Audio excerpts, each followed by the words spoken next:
پھرتی ہوئی آنکھوں سے اذان دیکھی ہے، چلتی پھرتی ہوئی آنکھوں سے اذان دیکھی ہے، میں نے جنت تو نہیں دیکھی لیکن ماں دیکھی ہے۔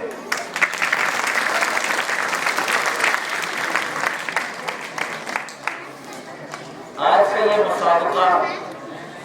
آپ سب کو پتہ ہے کس موضوع کے تحت ہوا، اور الحمدللہ کامیاب بھی ہوا، لیکن یہ موضوع کتنا گہرا اور کتنا عظیم تھا اس کا اندازہ ابھی مجھے اور آپ کو نہیں ہوگا۔ کیوں؟ دیکھو میرے ہاتھوں کو تھوڑا تھر تھر ہو رہا ہے کیونکہ یہ عظیم موضوع تھا۔ سچ میں ماں، یہ لفظ سننا، کہنا، لکھنا آسان ہے، لیکن اس کی معانی، اس کی مفہوم، اس کی تشریح، اس کی وضاحت کرنا یہ میرے اور آپ کی بس میں نہیں ہے، کیونکہ قرآن الف لام میم سے جب شروع ہوتا ہے والناس تک ختم ہوتا ہے، اور اس میں آپ دیکھیں گے کہ ماں کے بارے میں اللہ نے کیسے کیسے فرمان نازل فرمائے، اور ماں کی عظمت کا اندازہ اس بات سے لگائے کہ میرے محبوب حضرت محمد رسول اللہ صلی اللہ علیہ وسلم نے فرمایا کہ میں عشاء کی نماز لگا چکا ہوتا، میں عشاء کی نماز لگا چکا ہوتا اور سورہ فاتحہ میں نے شروع کر دی ہوتی، اور میری ماں مجھے آواز دیتی بیٹا محمد، میں نماز کو چھوڑ دیتا، میں نماز کو ہی چھوڑ دیتا۔ نماز یہ ڈائریکٹ رابطہ ہے ایک بندے اور اللہ کے درمیان، اور جب میرے محمد کی نماز ہو، اور لیکن ہمارے پیارے محمد حضرت رسول اللہ صلی اللہ علیہ وسلم نے فرمایا میں نماز کو ہی چھوڑ دیتا۔ ایسا ہوا نہیں اور ایسا کیا بھی نہیں، لیکن یہ مجھے اور آپ کو صرف یہ بتانے کے لیے کہ ماں کون سی عظیم نعمت ہے، ماں کتنی عظیم نعمت ہے، یہ بتانے کے لیے، یہ سمجھانے کے لیے حضرت محمد رسول اللہ نے یہ چیز بیان فرمائی۔ تو میرے عزیزو، وقت کم ہے لیکن یہ موضوع اتنا گہرا موضوع ہے کہ اگر سارا دن اور ساری رات اس پہ لب کشائی کی جائے الفاظ ختم ہو جائیں گے، اور ساری چیزوں کا وجود مٹ جائے گا، لیکن یہ موضوع مٹنے والا نہیں ہے، کیونکہ ماں ویسی عظیم نعمت ہے۔ ایک حدیث کے اندر فرمایا، صحابہ نے عرض کیا کہ سب سے زیادہ حق کس کا ہے؟ حضرت رسول اللہ نے فرمایا ماں کا، پھر سے فرمایا، آپ نے فرمایا ماں، پھر سے فرمایا، آپ نے کہا ماں،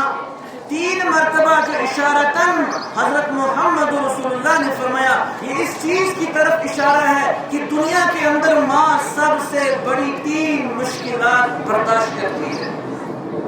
3 مشکلات۔ تو میرے عزیزوں، آج جو دن ہم ماں کے بارے میں مناتے ہیں یا فیملی کے بارے میں سمجھتا ہوں کہ ایسا کوئی دن نہیں ہے جو ماں کے دن ہو، ایسا کوئی دن نہیں ہے۔ جب ایک بچہ دنیا کے اندر وجود پاتا ہے، ابھی وہ 2-3 سال تک اپنے الفاظ ظاہر نہیں کرتا ہے، آپ سب کو پتا ہوگا، لیکن ماں دنیا کی وہ قوم ہے جو اپنے اس 1 سال 2 سال کے بچے کے ہر لفظ کو سمجھتی ہے۔ ماں کو معلوم ہے اس کو کون سا درد ہے، ماں کو معلوم ہے بیٹا کس چیز کا طالب ہے، ماں کو معلوم ہے اس کو بھوک لگی ہے، اس کو سر میں درد ہے، پیٹ میں درد ہے، میرا بیٹا کس چیز کو چاہتا ہے، ماں سب جانتی ہے۔ حالانکہ میرا اور آپ کا کلام 1-2 سال کے اندر ہم پوری بات نہیں کرتے ہیں، ہم پورے طریقے سے الفاظ کو ظاہر نہیں کرتے ہیں، لیکن ماں ہمارے سارے کلام کو سمجھتی ہے، اور ایک ماں کا وہ سٹیج آتا ہے کہ جب میں اور آپ 2 سال 1 سال یا 1 مہینے یا 2 مہینے کے تھے، اور ہمیں جب رات کو ہم پیشاب وغیرہ کر دیتے تھے، ہماری ماں ہمیں رات نہ اس نے دن دیکھا، نہ رات دیکھی، نہ صبح کی وہ سردی دیکھی، نہ شام کی وہ تنہائی دیکھی، ماں ہر وقت ہمیشہ ہر آن ہر لمحہ میرے اور آپ کے ساتھ ہوتی ہے۔ اس لیے ابھی ایک بچے نے کہا کہ ماں کے کتنے ہی نام دیے جائیں، آپ ممی کو ہو، آپ کشمیری کہو، آپ عربی کے اندر امی کہو، لیکن ماں کی ممتا ہر زبان، ہر لینگویج، ہر انسان، ہر بچے، ہر چھوٹے، ہر بڑے کے لیے برابر ہوتی ہے، کیونکہ اللہ نے ماں کو وہ ممتا دی ہوتی ہے۔ جب اللہ نے اپنی محبت کی مثال دینی تھی، جب اللہ کو اپنی محبت کی مثال دینی تھی، کسی رشتہ دار سے نہیں دی،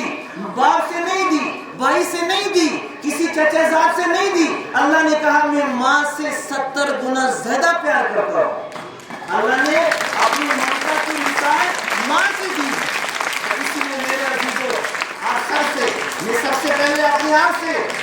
آپ سے مخاطب ہوں، کیونکہ کہنے والا سننے والوں سے زیادہ محتاج ہوتا ہے، اسی لیے میں سب سے پہلے اپنے آپ سے مخاطب ہوں، اور اس کے بعد آپ سے حکم نہیں کرتا ہوں، آپ سے صرف گزارش کرتا ہوں کہ اپنے والدین کی، اپنے پیرنٹس کی عزت و احترام کرو۔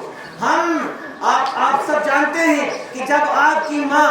آپ کے اسکول کے اندر آپ کا رزلٹ دینے آتی ہے، اور جب اسے یہ معلوم ہوتا ہے، جب وہ آپ کا رزلٹ دیتی ہے، میرے بچے کو سائنس میں 1 مارکس کم ہو گیا، اردو میں کم ہو گیا، انگلش میں کم ہو گیا، اس کا چہرہ بتاتا ہے اس کی محبت کا وہ امتحان کیسا ہوتا ہے۔ اس کا چہرہ بتاتا ہے کہ اس کی ممتا اس وقت کی جوش میں، وہ چاہتی نہیں ہے طوفان آئے، زلزلہ آئے، آندھی آئے، گولہ بارود برسے، لیکن وہ چاہتی ہے میرا بیٹا دنیا کے ہر میدان میں آگے جائے، اور آگے جانے میں اس کی ماں کو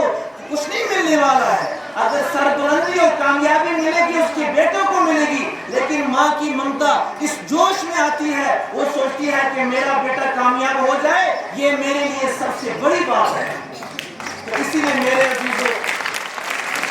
آپ سب سے یہ گزارش ہے کہ اپنے والد، اپنے والدہ کا ادب و احترام، ان کی اطاعت، ان کی فرما برداری رکھو۔ اور اللہ نے قرآن مقدس کے اندر جہاں جہاں اپنی اطاعت، فرما برداری کا حکم دیا، اللہ نے ساتھ ہی اپنے والدین کے ساتھ حسن سلوک کا حکم دیا۔ وَوَصَّيْنَا الْإِنسَانَ بِوَالِدَيْهِ إِحْسَانًا حَمَلَتْهُ أُمُّهُ كُرْهًا وَوَضَعَتْهُ كُرْهًا وَحَمْلُهُ وَفِصَالُهُ 30 شهرًا۔ یہ اللہ نے اپنے حکم کے بعد اپنے والدین کے ساتھ حسن سلوک کا حکم دیا ہے۔ اسی لیے میرے عزیزو، اگر کسی آدمی کے پاس دنیا کی ساری پراپرٹیز ہو، عہدہ ہو، شہرت ہو، گاڑی ہو، بنگلہ ہو، اگر اس کے والدین اس سے ناراض ہیں، سمجھ لو ساری دنیا اس سے چھٹ گئی۔ اور اگر کسی کے پاس کچھ نہیں ہے، صرف ماں باپ ہے، یاد رکھنا اس کو ماں باپ کی یہ محبت، یہ اطاعت، یہ فرما برداری اس کو فرش سے اٹھا کر عرش تک لے جائے گی۔ اتنا پاور اس ماں کی محبت اور اس ماں کی ہے۔ اسی لیے اپنے والدین کو خوش رکھو، اپنے والدین سے دعائیں لو۔ آپ کی دعا قبول ہو نہ ہو اس کے اندر شک ہے، میری دعا قبول ہو نہ ہو یہ گارنٹی نہیں ہے، لیکن ماں کی دعا 110% قبول ہو کر ہی رہے گی۔ اللہ نے ماں کے اندر وہ پاور رکھا ہے۔ جلدی ایک صحابی کا واقعہ عرض کرتا ہوں۔ ایک صحابی حضرت علقمہ، اگرچہ روایات ضعیف ہیں، حضرت علقمہ رضی اللہ تعالیٰ عنہ، جب ان کا آخری وقت تھا، صحابی رسول ہیں، اور صحابی رسول وہ ہوتا ہے جس نے ایمان کی حالت میں اللہ کے نبی کی زیارت کی ہو۔ حضرت علقمہ کا جب آخری وقت آیا، حضرت علقمہ کو اس کی روح نہیں نکل رہی ہے، اور کتنا عذاب ہوتا ہے۔ صحابہ نے عرض کیا،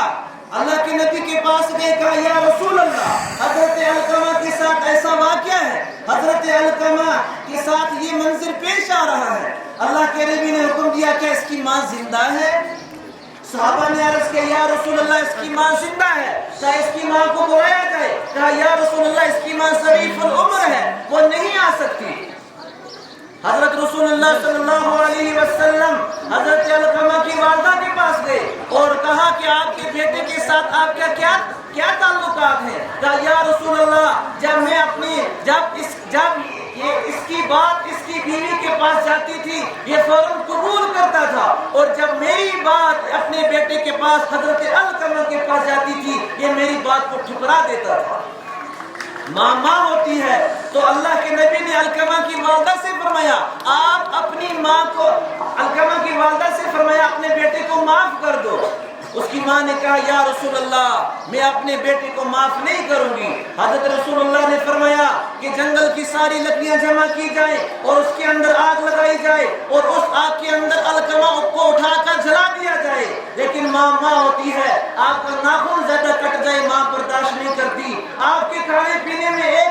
ایک سیکنڈ اوپر ہو جائے ماں برداشت نہیں کرتی، پھر آنکھوں کے سامنے ماں کہاں برداشت کرے گی اس کا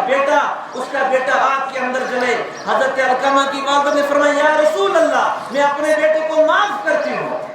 یہاں سے علقمہ کی والدہ کا معاف کرنا تھا اور وہاں سے علقمہ کی روح پرواز ہو گئی، یہ دکھانا کہ ماں کا پاور کیا ہوتا ہے۔ تو میرے عزیزو آپ سے مؤدبانہ گزارش یہی ہے اور آپ کی ماں کی سب سے بڑی اطاعت اور فرما برداری یہی ہے کہ جس مقصد کے لیے آپ کو آپ کے پیرنٹ نے اس اسکول کے اندر بھیجا ہے آپ اس میں پورا اتر جائیں، یہی ان کی سب سے بڑی اطاعت اور فرما برداری ہے۔